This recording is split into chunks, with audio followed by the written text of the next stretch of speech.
Yo, yo, yo. Que se joda lo que pienso, disfruta el momento. Tal vez mañana ni llegue, a buen tiempo no te le niegue.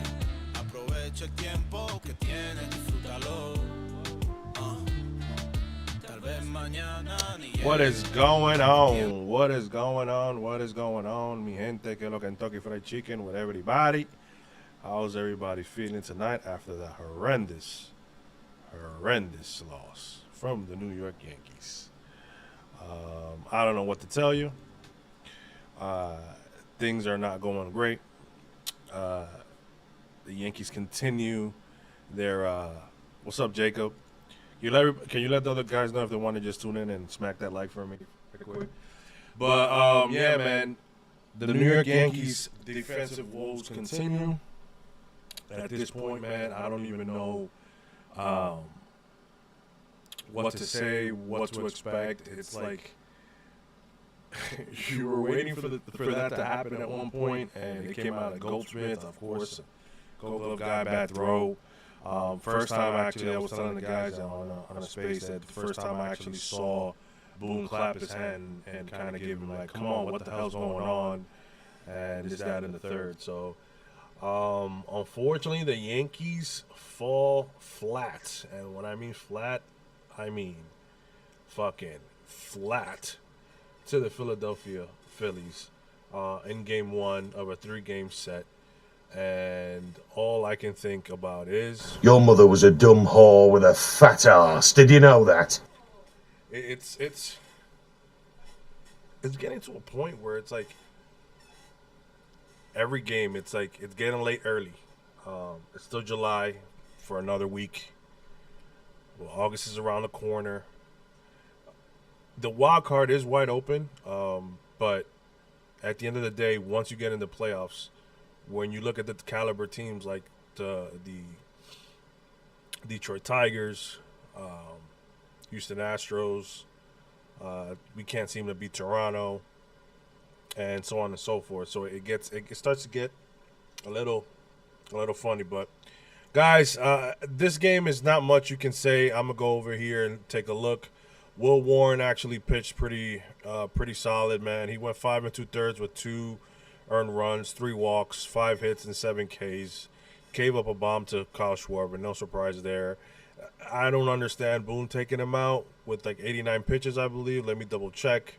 Yeah, 89 pitches with nobody on because a lefty was coming up, if I'm not mistaken. I'm going to, just because I like to be, it's one of my pet peeves, I'm just going to make sure that happened. I'm going to look here. The 5th.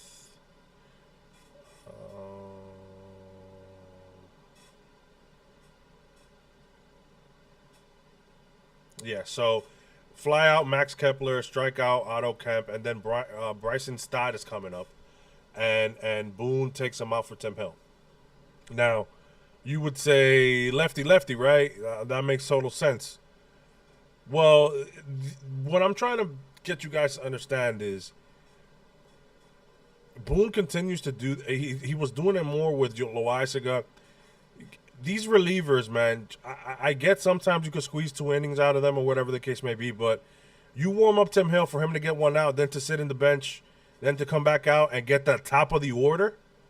Why not just give, honestly, why not just give that last at bat to Will Warren?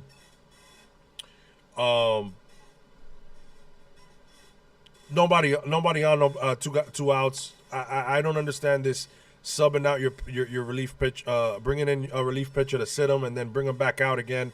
And listen, at the end of the day, Tim Hill has to do his job. But I mean, I don't understand the infatuation of taking pitchers out with two outs. We kind of talk.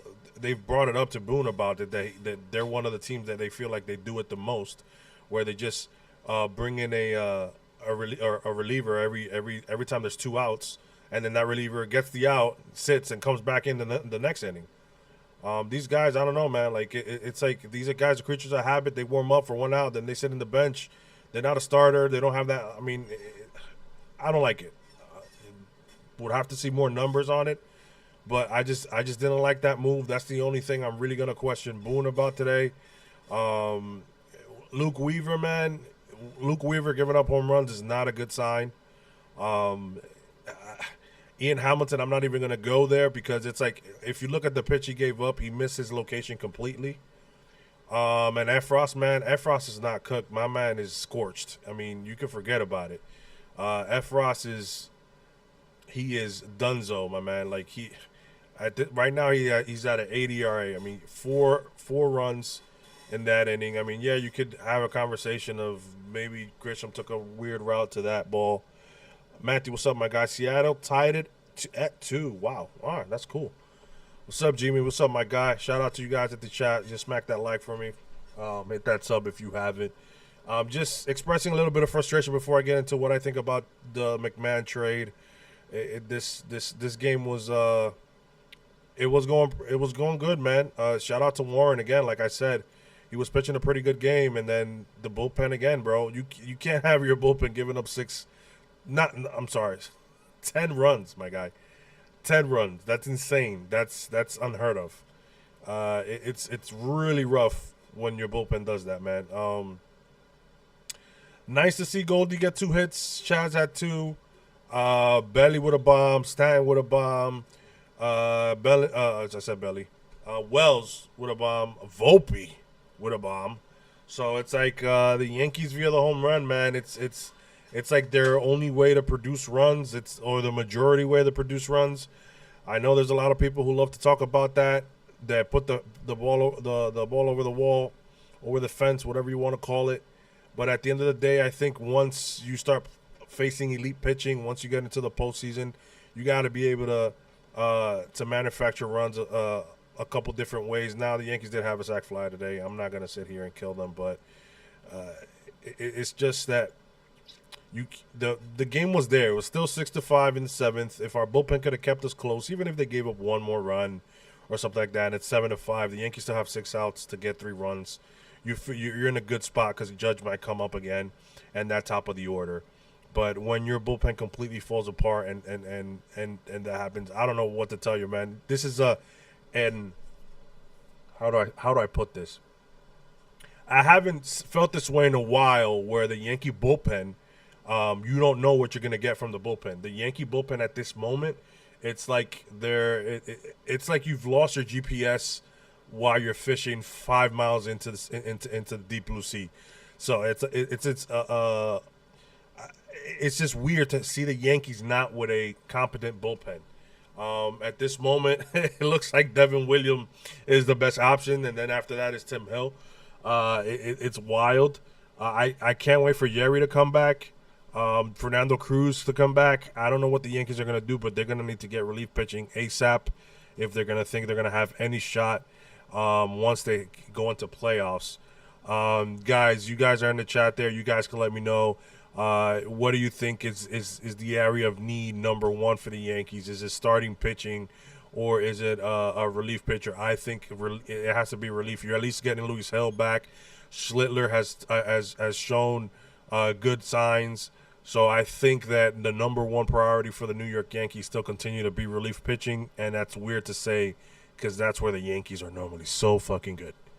So it's sad. It's really how do I put it? It's just weird to see the Yankees not have a lights out bullpen. That's something that they've had for so many years, and something that we could count on as fans. That if we're leading, more than likely our bullpen is going to take us to the promised land. But that's not happening right now. So the Yankees dropped this one, 12-5 to the Phillies. I believe tomorrow you have Stroman against Suarez. So look out for probably Goldie leading off. I think that's what they've been doing. I mean, he does hit lefties extremely well. And then on Sunday you have Wheeler against Rodon. So you gotta love it. If you think the Yankees had to kind of win this one to feel good and maybe take the series by trying to get another one of the next 2 with the type of pitching that they're going to face, but that didn't happen, of course. So let's see what the Yankees bring tomorrow. Looking at right now the Yankees, so Bellinger hits 300 against Suarez. Chisholm 267. That's not bad. Goldie hits 250. Grisham hits 330. I mean, Grisham only has 6 at bats. Wow, Judge's only faced him once. Well, maybe he's walked him every single other time. So, but on the other hand, you got no surprise there. Real Muto hits Stroman 300. I mean, it's been a while. Everybody else, the numbers don't look great against Stroh. Maybe if Stroh could go five innings, 1 to 2 runs, that'll be great. Let's see what the Yankees do tomorrow. Is McMahon going to be in the lineup? I hope so. That's a great transition there to talk about what do I think about the Yankee trade. Let me just answer some comments here. Bullpen. What's up, FL Diver? What's up, my guy? I'm tell you what, brother, these Yankees look like darn ass shit right now. I'll tell you that much, brother. Yankees look like shit. Why haven't you packed? Because I'm playing with my prick. The Yankees do not look bueno. They're not playing their best baseball. It's been like that for a while. But yeah, man, guys, 10 plus in here, please. Smacky the likey, hitty the subby. I promise I asked Pete if I could use his voice. It's okay. Don't worry about it. Jacob says, Kev, I asked Pete this earlier. Rank Duran, Jax, and Bernard in most wanted. You would have to say Duran, Bernard, Jax. That would be my 1, 2, 3 there. I don't know what it's going to take for Duran and Jax. It might take something you guys don't want to be traded.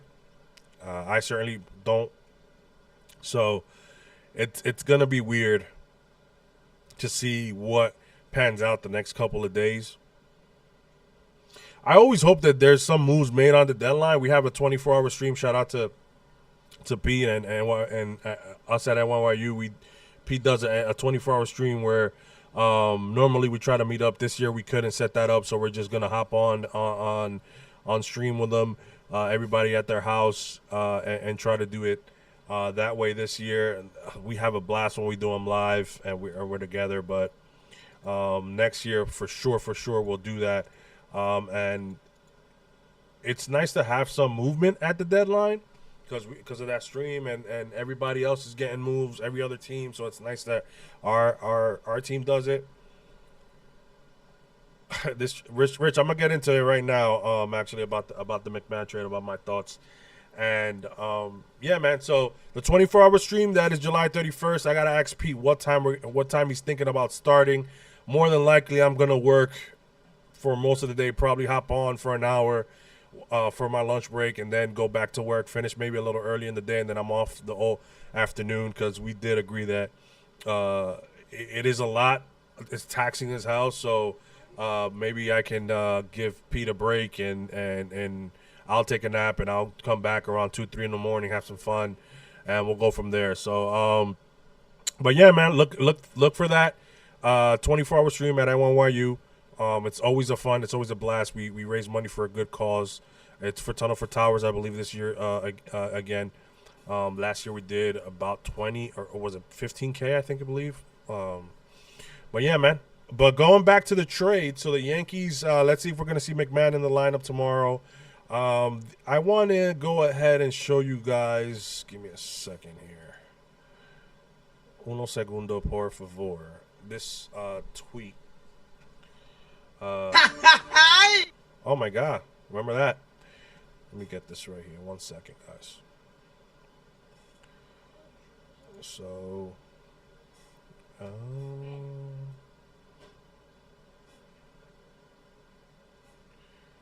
see if you guys can see.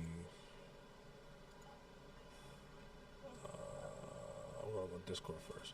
All right, I'm gonna do with. So if you guys see here, this is basically the home run savant page adjusted for McMahon. So this year he has 16 home runs. If he'd play with the Yankees, it would be 13. The year prior to that, it's the only one where you'll see it being the same for Yankees and Colorado. Then everything else, if you notice, is 4. 2021, it's 7. Here is 5. So the discrepancy. Well, people say that, oh man, but look, man, it's he has 60 home runs. Don't. My whole thing is that the value of what the Yankees are getting. They're paying him $16 million the next 2 years each year. They're to my knowledge, the Rockies are not eating any other contract. Maybe I think a little bit of this year, something like that. We're gonna go to outs above average here. So I just want to show you where he's at. He's at 4. Peraza was at 2.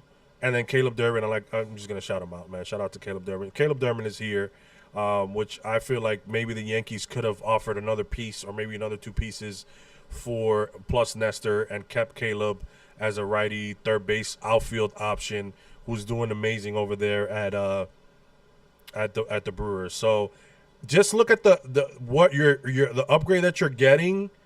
And this is defensive run save. So surprising enough, Caleb Durbin is 5th, Oswald Peraza is 10th, and McMahon is 14th among third basemen. So I'm just saying, man, like, I like to talk with numbers. I like to look at the totality of what's going on. I have no issue. Like, I'm not knocking.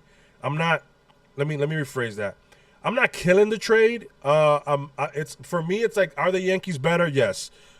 Did the trade need to happen? Of course. The Yankees defense, and this is why I was saying Eugenio Suarez, as much as I love him, it just doesn't make sense for the Yankees right now because they need defense. They're number 1 in slugging, on base. Of course, that's going to make them number 1 in OPS. So the offense is not the question. Anybody that you bring at this moment will be an upgrade for Oswald Peraza. And that's my point. So let me get to some comments here. We got Doug. Nick Kurtz is hurting the luckily, I'm not playing against Nick Kurtz in fantasy football. So thank the Lord I'm not playing against that man because that man is destroying the baseball today. I believe he has 4 home runs. That's insane, bro. So shout out to Nick Kurtz. But Rich Squire says, Kev, help me understand why does the Yankees trade for subpar lefty and take on the remaining of the contract and trade 2 prospects? The dude is a 37% K rate. And I'm going to get into his offensive metrics next. He can't hit a curveball or slider. Tina, how's it going? And I'm going to get into his defense now. His offense now. But I wanted to just talk to you guys briefly about his offense, his defensive metrics. Because it's like, are the Yankees better defensively? Yes. But what is the value that you're getting? I mean, at this day and age, we all talk about the value. He's making $16 million, bro. And the Yankees are still on for 15 of DJs next year. And what you're telling me is, if Judge has, let's say Judge has 2 to 3 more years of this type of production, we all know the it's gonna tail off. But even Judge, I mean, I think Judge on when he starts to tail off, he's going to be 30, 35, 40 home run guy. I mean, it's insane. So I'm just talking about 50, 60 home run Judge. This is the guy. So we got maybe 2, hopefully 3 more years of this type of production. And Cole's coming back. We don't know how we're going to get. So basically, you have 2 or 3 more years of the prime of 2 of the best players in the game. And this is the third baseman that you're putting out there. So, and I'm going to tell you why the man, why he's, a lot of people like it. And listen, could it change the scenery, change things for him? Yes. Am I betting on it? I'm not. I do feel like maybe him coming in and not having to produce offensively, that's going to help him. My thing is that he can't mess up with the glove. Joey Bag of Donuts made a funny comment that he says, like, he's looked at his highlights in Yankee Stadium, and a couple of times he's made errors at Yankee Stadium, maybe feeling like maybe he's a little scared to play in New York. I mean, that's remain to be seen. People are going to say that's a made-up thing, but other people say it's not, that it's a real thing. To play in New York is no joke. So I'm going to go into his savant. This is why everybody loves the trade. And, we know a lot of people, which, guys, the Yankees got better.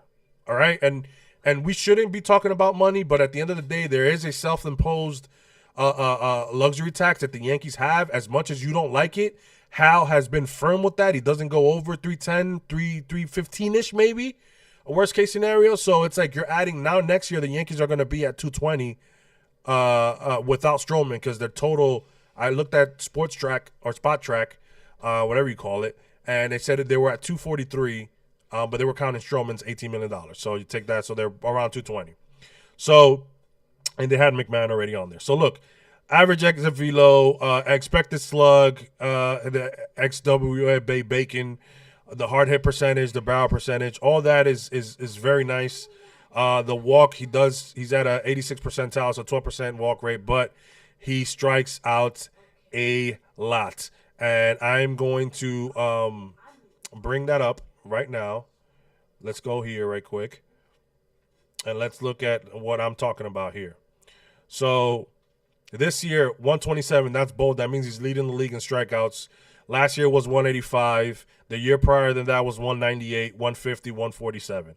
So the guy strikes out a lot.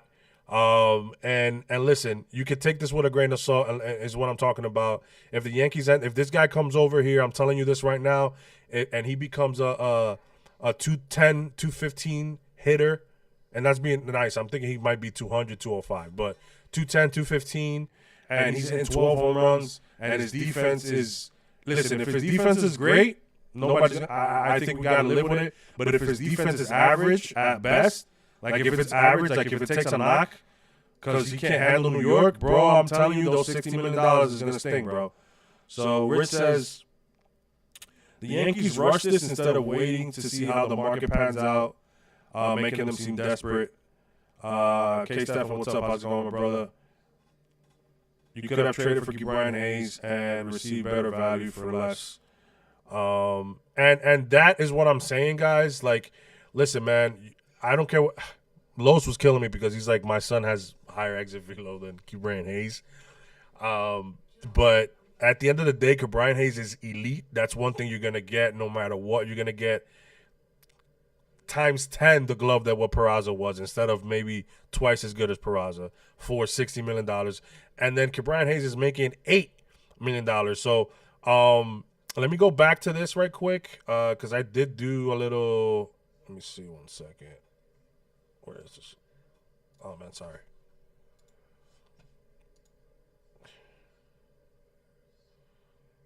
Why can't I see? All right, 1 second. Sorry, guys. Okay, here we go. So not that. I did this right quick. This is the last 3 years, I believe it was. Listen, I'm not going to go crazy with the war and all that stuff. McMahon still was able to play about 100 games over him.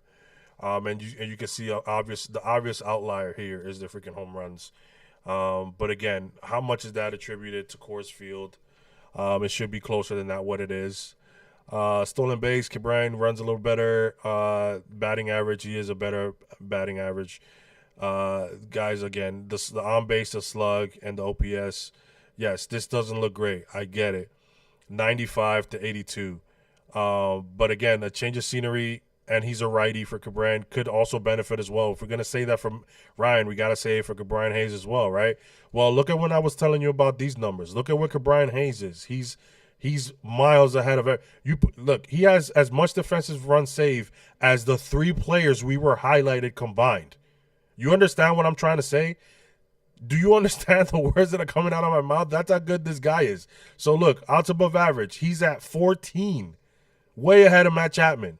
Again, you add all this together, and that's still about half of the outs above average that Brian Hayes gives you.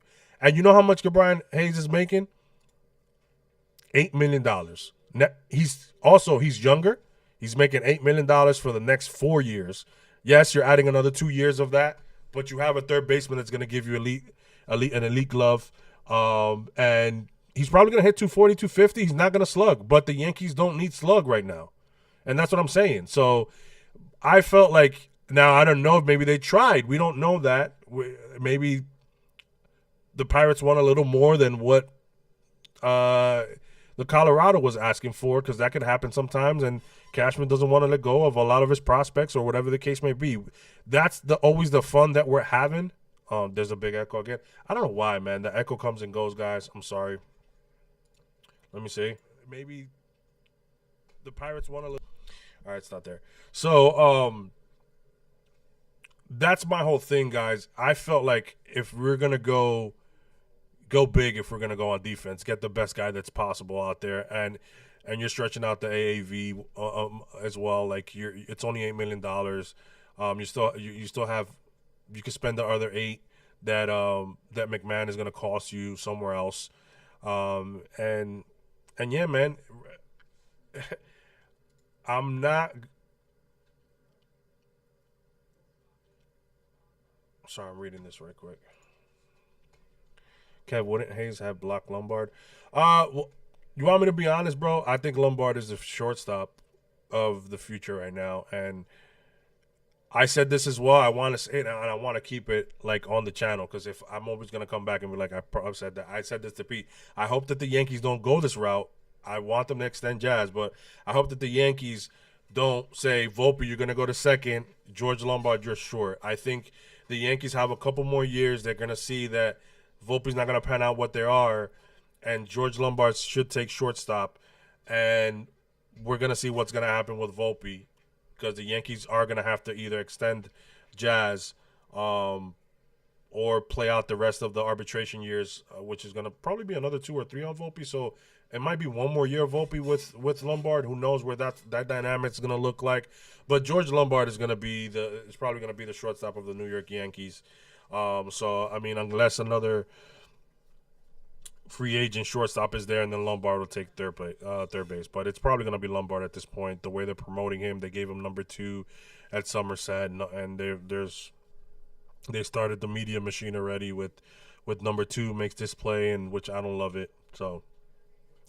Listen, man, I don't hate Anthony Volpe. I said that if anything, I want to give him one more year to see how he bounced back from this. Obviously, another home run today. Can that get him going?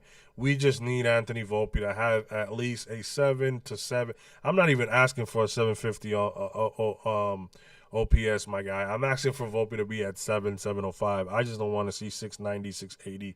670. I can't see that. He needs to be at 705, 710. Just get over the 7. Be average. That's all we're asking, man. And you gotta get better. Obviously, with your glove, you gotta be the Volpe that you were when you first came up here. That's all I'm saying. Montiel Alcaraz said, what? Aaron, bro. Montiel Alcaraz. Mi hermano, tú eres hispano. Tú hablas español, mi hermano. ¿Qué es lo que está pasando aquí? ¿Dónde está qué pasó aquí? No, yo no sé qué es lo que está pasando aquí. Who the fuck hit the set button? My prediction is that we will get Ronald. Okay, I'm not even gonna finish reading that shit, bro. I'm not gonna entertain that, guys. So, yeah, man. Do I love the trade? No. Do I like it? No. Does it move the needle for me? No. Are the Yankees better? Yes. I mean, you can't dispute that. It remains to be seen. I'm always I would say a glass half full guy, not half empty. So I'm more positive than I am more negative. But my whole thing is that we are talking about the New York Yankees having an issue at third base since last year. We all told you that DJ LeMahieu was not the answer, and they died on that hill just like they died on Josh Donaldson Hill. They had to have an OPS under 40, OPS plus under 50, 40 for them to release them. That's how bad these guys had to get for the New York Yankees to DFA Josh Donaldson and DJ LeMahieu. So we were telling you this last year, bro. Get a third baseman. We talked about it. Our main reason was, why are we extending Aaron Boone when we don't have a third baseman? So it's like we told you, listen, Peraza, Cabrera, those guys are role players. Those guys come off the bench, all right? They're role players. They are not everyday players, unfortunately, man. So I love Waldo. Get well soon, bro. Peraza, you had your shot, manito, but lamentablemente, you can't hit 150 in the bigs. You can't. So we told you this last year. It's something that, again, we're addressing this year, and that's my whole issue. Bro, you saw how bad the defense was in the World Series and how everybody clowned the New York Yankees, and it is July 25th, and we're talking about defense for the New York Yankees again? Did you not learn at the largest stage possible how bad things were? And a lot of people, a lot of fans, a lot of channels like NY Underground, all the negative guys, the guys that yell on the mic, they were talking about it. I was blocked by Chris Kirshner because I called him out on him calling out fundamentals, and then in the offseason saying it's a narrative being pushed and then it's a hot topic. Like, no, bro, you talked about the fundamentals last year in July when Volpe didn't score on a rundown from DJ LeMahieu. You talked about fundamentals. So, again, that's my gripe. We're at the point that we have to applaud Cashman for upgrading Oswald Peraza. That's the lens that I am looking at this trade. I am not knocking the obviously apples to apples comparison that the Yankees got better. Yes, the Yankees got better. Yes. But again, we've been talking about this for a year now, and you guys didn't listen. And then you guys go ahead, and we're supposed to be happy that we had a guy who couldn't hit a beach ball with a guitar, and now you get another guy who occasionally hits a beach ball with a guitar, and he pulls it out of the stadium. Yeah, but that's in Colorado. Let's see how he does here. Oh, the short porch. Weren't this the same analytic guys that 3-4 years back said that the lefty and the short porch thing is not a big deal? It's a fallacy. That's what I heard a lot. So, like, again, the swing play. So we're just gonna have 17 lefties in the lineup. That's my frustration with this whole trade. It's the value aspect of it in totality. It's like you have tickets already for Section 109, row 15. And for an extra $400, you get the same section 2 rows ahead. Instead of just for the same 400 or 300, let's say Ryan Hayes, you could get row 1. Is what I'm trying to make an analogy. I don't know if it's good or not, guys. Whatever the case may be, I'm just telling you, bro. It's again, if we're gonna get we're gonna go for defense, get the best glove out there. If not, there are cheaper options that you can go ahead and do. That's all I said. Listen, bro, you could have give some run the last couple of weeks. You could have tried Jesus Rodriguez up here. Let's see how he hits. And then in the 6th and the 7th, 8th, and 9th, like you did with Jason, you bring in Peraza. You didn't give him a chance. Are you going to trade him or not? Because he's hitting 300 in the minors as well. This whole Spencer Jones explosion, I am so happy that Spencer Jones is making it. It's clicking for the guy. The guy has a huge upside. We get it. I understand. If I had to pick one of the two guys, it's not a surprise that I am a Jason Dominguez guy, and I think Jason Dominguez is going to be better. At the end of the day, right now, Jason Dominguez has at least proven that he's an average bat in the major leagues. He's at a 750, 740 OPS without consistent playing time. Again, without consistent playing time, because that does make a difference. So you have a guy that's already proven, and his defense sucks. These are the same fans that 4 years ago or 3 years ago were saying that they wanted Brian Reynolds from the Pittsburgh Pirates. Go look where he racks up in defensive metrics. He's worse than Jason. They even moved him to right field, I believe. That's how bad it got for Reynolds. And go look at what he's hitting right now. And you guys wanted to trade Dominguez and Volpe for that guy. So this is what I'm saying. Now it's a revolving door with fans. He is 22. Spencer Jones is 24, right? He's 2 years ahead. Jason is going to get stronger. Yes, the pop is not there. He's 22. He's going to get stronger, 24, 25, 26. Those power numbers are going to go up. If he played consistently this year, I can still think he could hit about 15 home runs, right? So maybe in a couple of years, he could hit 25 to 30 or even or 30 plus. So he's only going to get stronger. That's all I'm telling you guys. But I've been clear about this. Pete has said it as well. We were talking about this earlier. I've always felt that the Yankees favor Jones more than Jason Dominguez. The way he's being treated, I don't like it. I'm not gonna go into a rabbit hole about it. We're gonna wait and see. We still have a whole week to talk about that. Makes perfect sense, says FO Diver. Rich Squire says Martian needs to be sent down to work on his defense. Rich also says, and Boone isn't helping any. They're sitting here and bouncing him around. Yeah, like that's my whole thing.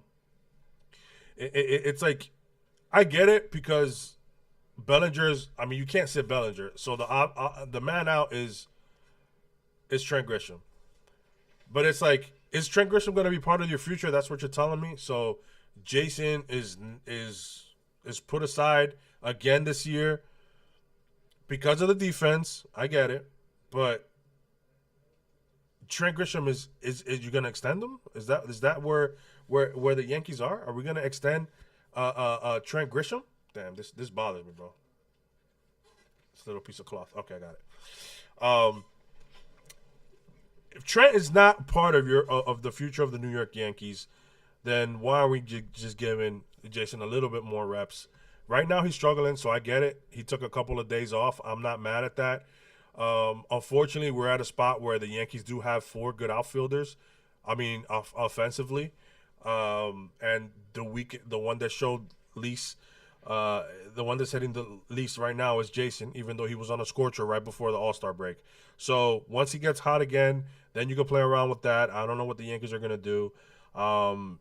Again, you're going to get elite defense from Spencer Jones right now. I think he's going to come up when they extend the roster spot, or maybe they trade Grisham for a relief for an arm, and they call him up sooner. As long as he doesn't go over the 130 bats, I believe he still keeps his eligibility as a rookie and stuff like that for Spencer Jones for next year, so the Yankees don't lose on service time there. Everybody's praising Spencer Jones' glove, so I do think he could give you that in center field instead of a Grisham. Can he hit like Grisham? We don't know. That's a big question about him.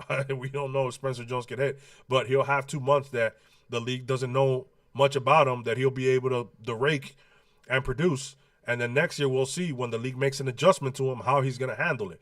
We all saw Mark Vientos hit 30 home runs for the Mets, and now he's a completely different hitter. The league adjusts to you. They make adjustments. You got to learn how to make adjustments.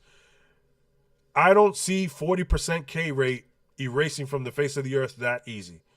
But he can still be productive if, like we all said, if he can keep the K rate under 30%, 28, 27, and then he's still hitting 30 to 40 bombs, nobody's going to care if he strikes out that amount of time. But he has to hit the 30, 40 bombs. That's the point. We don't want another Joey Gallo situation. I'm not saying that with Spencer Jones. I'm just saying it's great that he's hitting now. But Jason Dominguez hit 300 every level of the minors, and he's 2 years younger. He looks like a poised hitter up there. He has plate discipline. He battles at bats, right? Keith from the Mets, from Queens baseball, said, he texted me. He's like, "Yo, I've seen Jason Dominguez hit a couple home runs on 3-2 counts." That's big boy stuff. Yeah, man. That's what I've been telling you guys. Like, he's, with everything that's happened, be honest, everything that's happened to Jason this year, in the beginning, they were subbing him out. Would you think like a maybe a weaker minded individual would not let that affect him?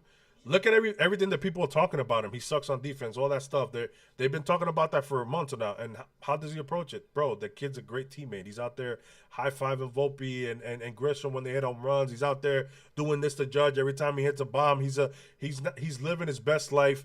He's working on his craft, and he's going out there and giving him his all. I said this to Lowe's from Yankees Farm.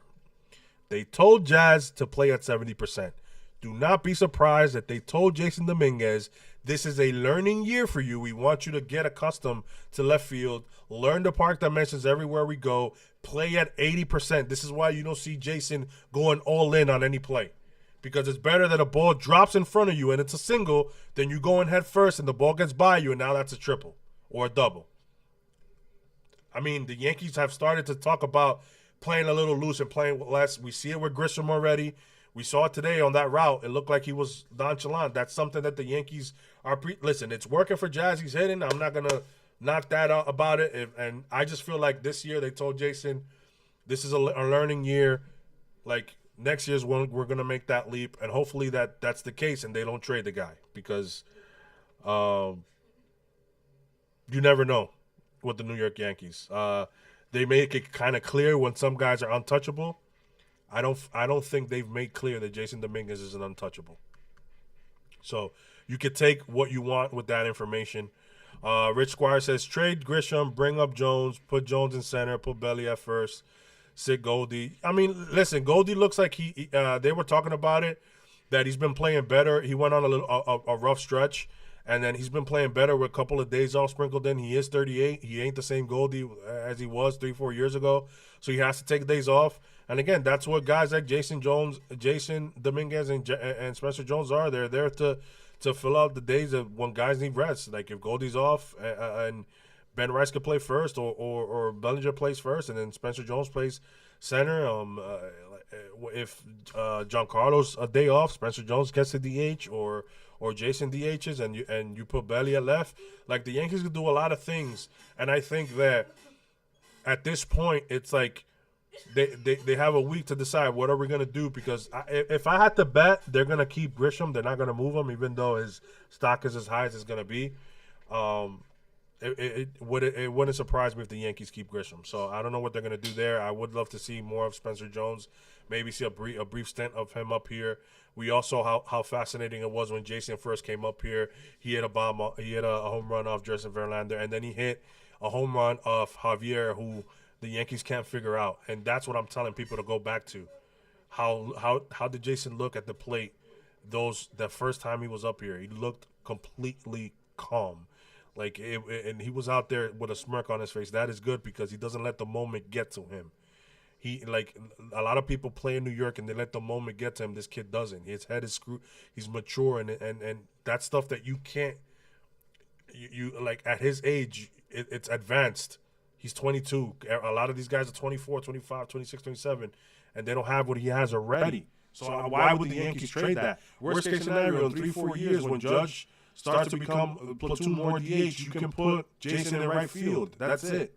So like. Again, I feel like the Yankee and the Yankee fans are drowning in a cup of water. Like that may not translate to you guys, but that's a saying in the Dominican Republic. Ahogándose en un vaso de agua.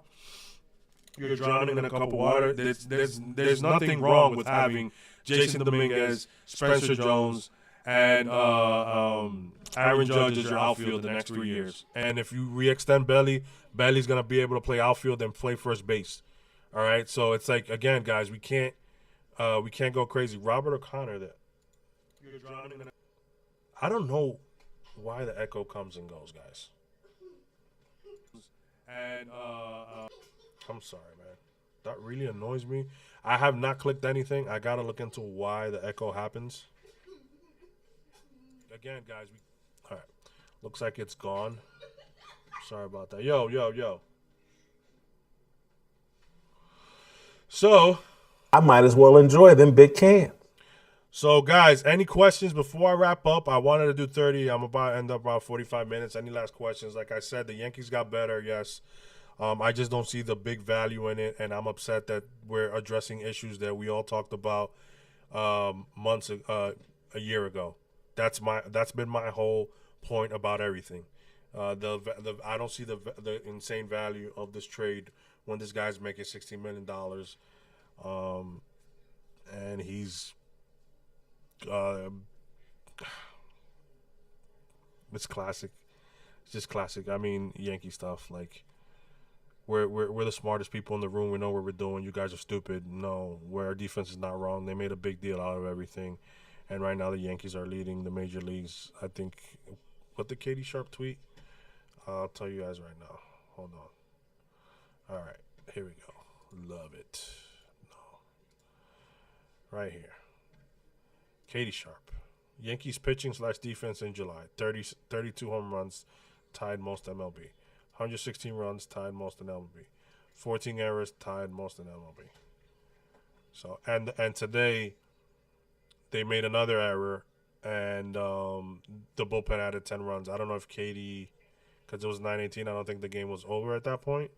I think that was after one of the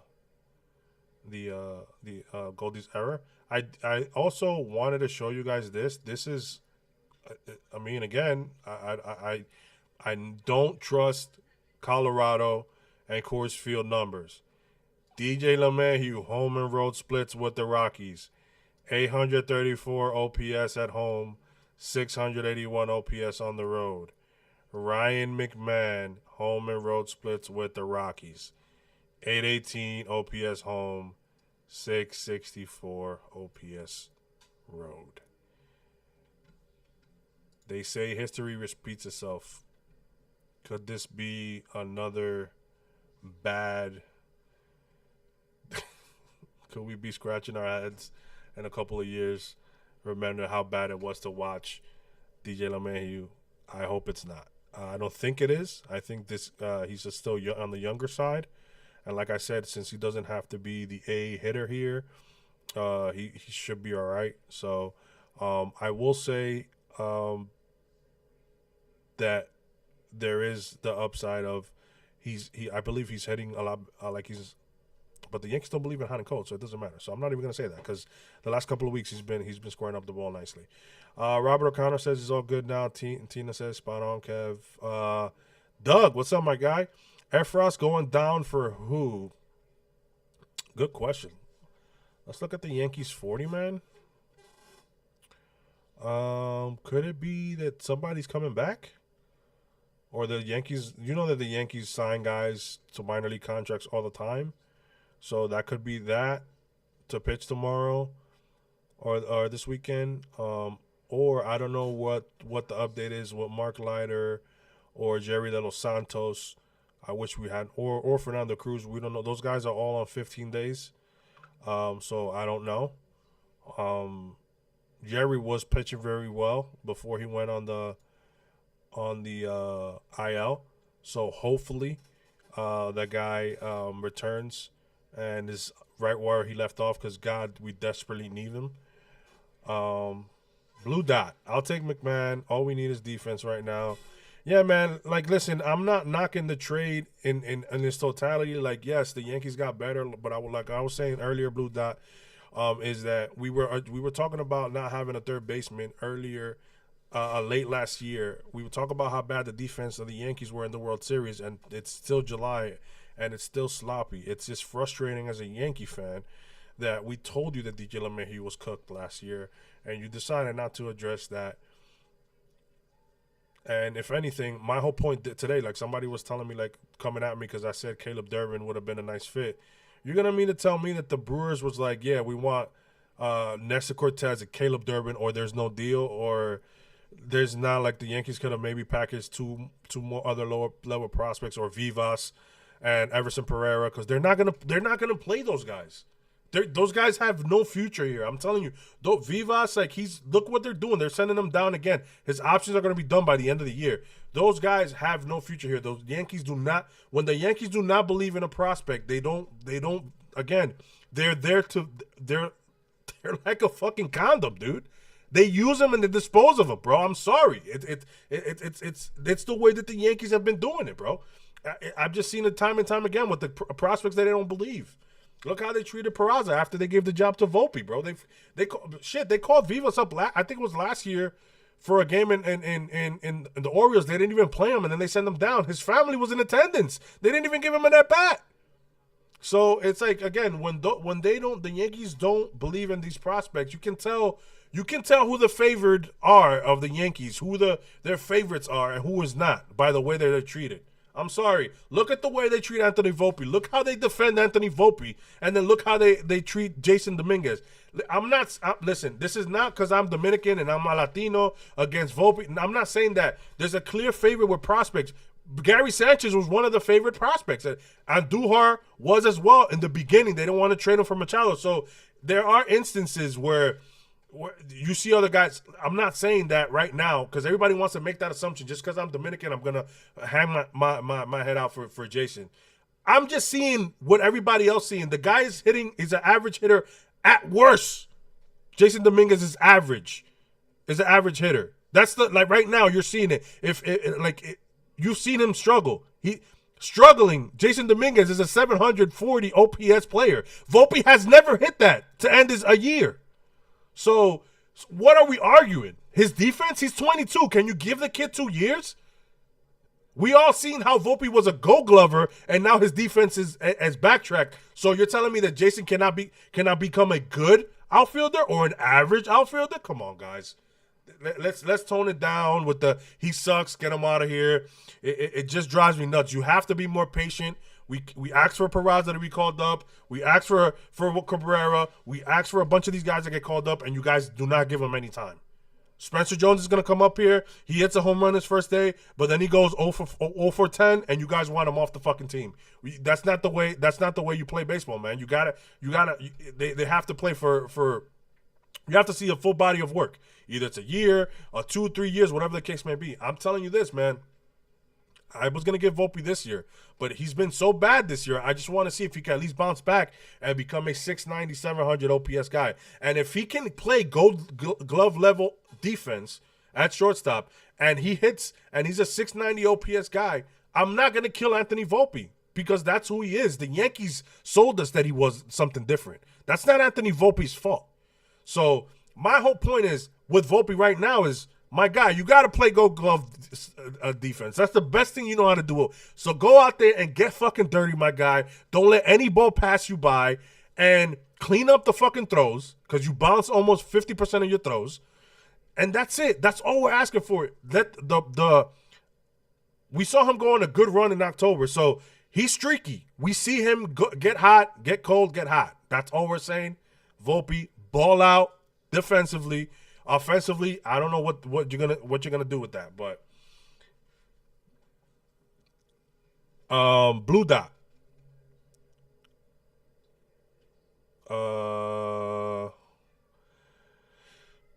FL Dollar, like I said, I'm if they end up trading Dominguez, bro, I'm gonna tell you this right now. If they trade Dominguez, bro, then I could be like, there's a little Latino bias lately going on. What is going on, bro? Why, like what are we doing, bro? Like, really? You just got a kid up here. You saw what he could do, and you're going to trade him because Spencer Jones got hot? There's other guys that are hot right now in the minors. You don't call them up. I've been asking for Jesus Rodriguez to come up. They don't call him up. He's hitting 300 in the minors with a 390 on base percentage, I think. So, his glove. Really? So he can't play 5-6 innings, and then you put in Peraza? Come on, dude. Come on. Listen, FL Diver, I try. I've been watching the Yankees for a long time, my guy. I hear a lot of things I try to stay as neutral as possible because you have your old school fans, you have your casuals, you have your trolls, you have your nerds, you have your guys in between who are like, they like the advanced stats, but they don't live and die by them. So there's a lot of lanes of Yankee fans right now, and they're always killing each other online, on social and stuff like that. So I try to listen to everybody and give you broad takes. There's ways that I prefer that the Yankees go about business, obviously, and a lot of us think a certain way, but the Yankees don't move that way. So we got to try and guess because they're kind of predictable what they do. You know what I'm saying? So it's like, again, we've seen them die on hills, bro, with, like I said before, with Josh Donaldson. They did it with DJ LeMahieu. They're going to do this with Anthony Volpe, my guy. So, guys, smack that like, hit that sub. Still got about 20 strong here. So thank you guys so much for listening to me rant. It's just frustrated to see the possibility of such a good team sometimes go to waste because we're hell-bent on certain ways. And we were just in the World Series, my guy. You have to build on what was there. If you could build if there was one outlier that we saw in the World Series that the Yankees needed to clean up, was the defense.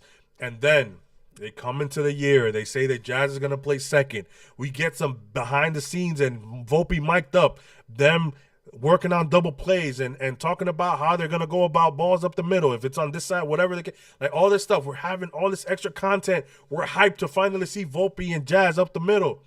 And then they start off the season that way. And then out of nowhere, Jazz go play third. So now Jazz is going to play third when you didn't give him any reps in spring training. And it's just like, my God, why are we still doing this, bro? This is the New York Yankees. This is the New York Yankees, my guy. Why are we playing so many guys out? We made freaking IKF play the outfield. Don't get me down. And again, these guys that are complaining, everybody in there, you guys can tell me. You guys remember the days that we had Billy McKinney, Jake Bauer, and fucking Willie Calhoun in left field? You gonna tell me those guys are better than Jason Dominguez?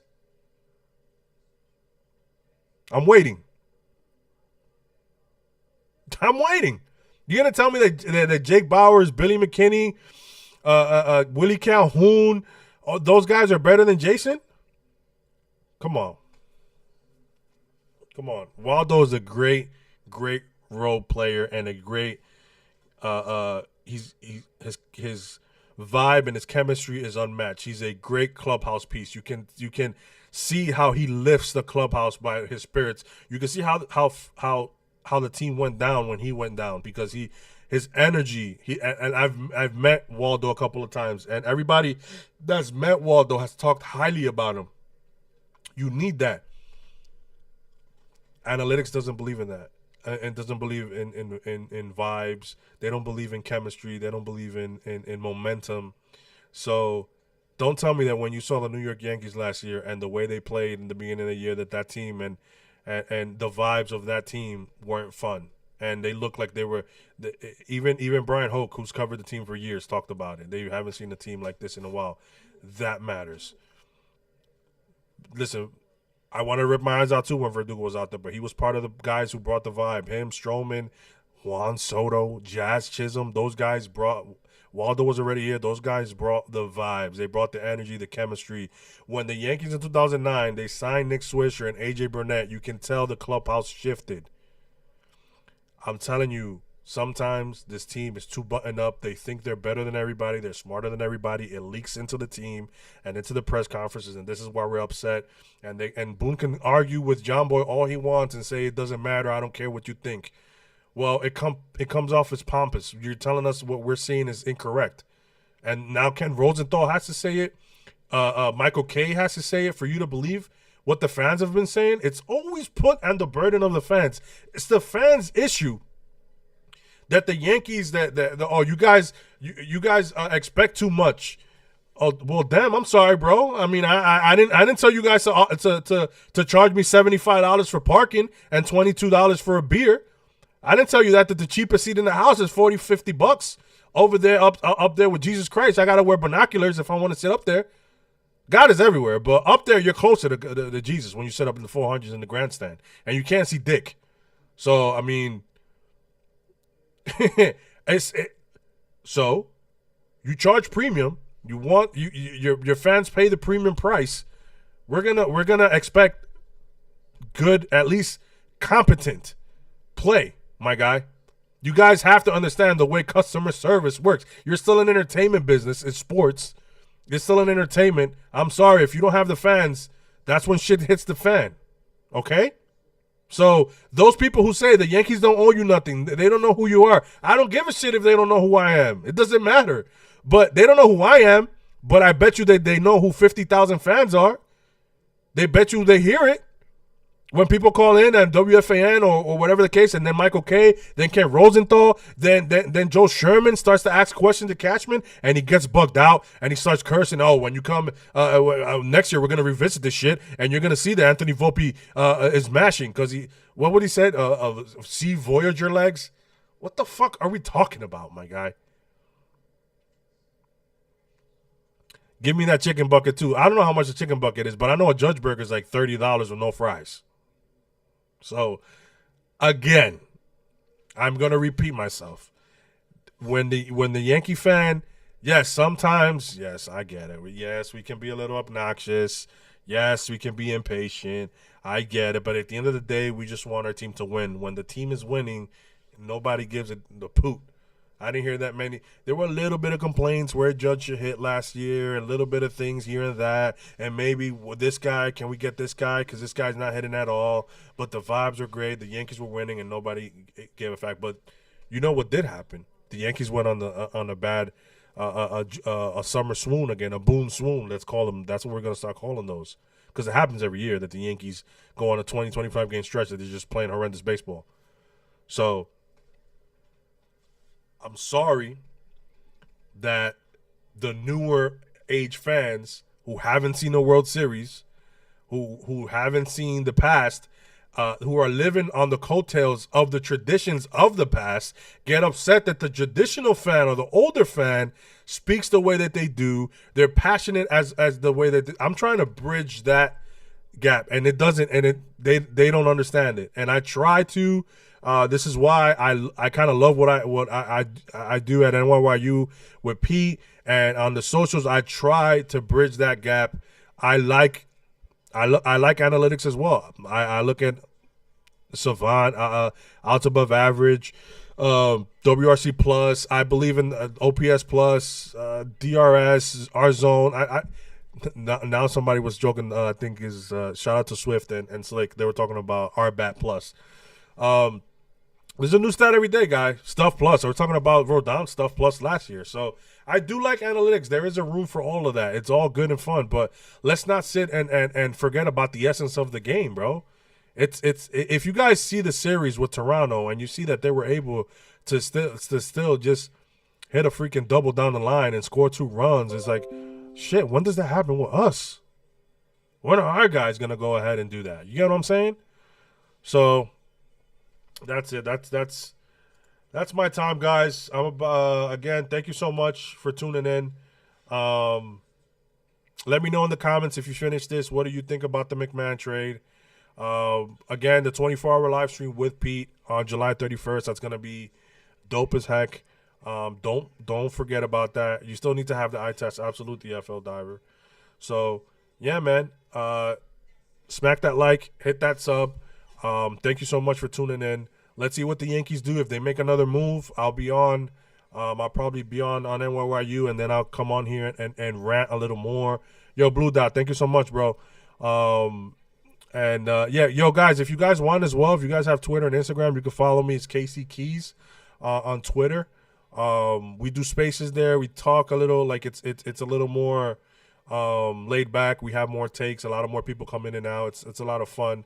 So just look up KC Keys. I'm in a pool. That's my KC_Keys with a Z. So KC_Z for Twitter and for Instagram. Follow us in the socials. And thank you so much again, guys. It's always fun. I'm gonna leave you with my my cuzzo. Come on, bro. Where you at? I gotta get an outro, but I love this song, bro. So here you go. Siento que se joda lo que pienso, disfruta el momento. Tal vez mañana ni llegue, a un buen tiempo no te le niegue. Aprovecha el tiempo que tienes, disfrútalo. Tal vez mañana ni llegue, a un buen tiempo no te le niegue. Disfruta el tiempo que tienes. Yes, sir. Let's go, Yanks. Thank you guys so much. Oh, shit. That's my brother. Oh, shit. Yes, sir. Let me leave him on for a little while. Yo, tell him, Ralph. Oh. Does he look like me, chat? Yo, chat, does he look like me? Yeah. Let go. Hey.